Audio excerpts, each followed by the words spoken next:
Anisa ona nagel dia singa injera baga gamadan.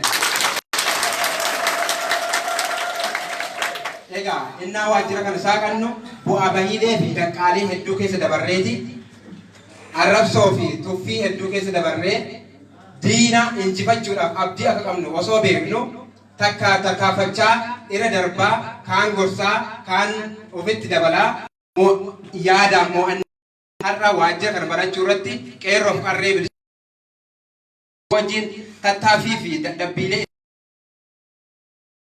sagantaa bareedaa wajjira saakachuu ona arsii nagee dheeratti akkasitti hin argamneerra ammas baga gammadanii baga gammanni isin jedha.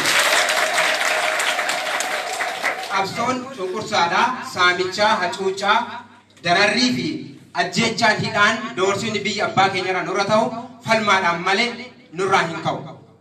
Akkasumas falmannee gama hundaan roga qabsoon nurraa barbaadu cufaan falmachuudhaan kunoo bakka gana geennee jirra. Ammas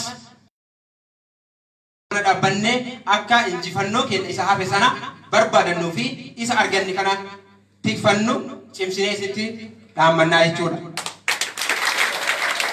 Egaa yaada kan koo gabaabduu asirratti yoo isin dabarsu akkasumas gara hoogganaa adda bilisummaa Oromoo gaafatamaa siyaasa ABO fi miseensa Shanee Gumii yookiin koree hojii raawwachiistuu ABO kan ta'an Shanee Gumii yookaan koree hojii raawwachiistuu ABO kibba bahaa irratti hoogganummaan akka socho'an jaaljabeessaa gabbisaatti isin dabarsaa jechuudha.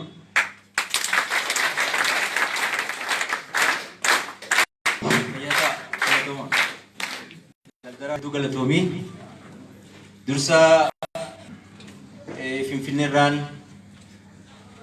nagaa ho'ituu isinii dhiyeessuu barbaada. Guyyaa irraa 31 bara 2019 waajjirri adda bilisummaa Oromoo magaalaa Nagalleetti banamuusaa labsaa jechuudha.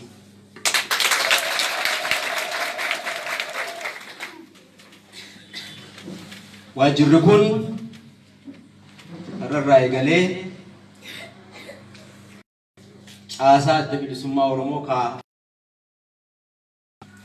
Waajjirri kun waajjira adda bilisummaa Oromoof aanaa kana wal quunnamsiisuudha. Hojiin adda bilisummaa Oromoo aanaa kana keessatti hojjetamu aanaa kana jala jiran hundarra hojjetamu marti asirraa karoorfamaa, asirraa qindaa'aa, yaada, komee, gorsa, qeeqa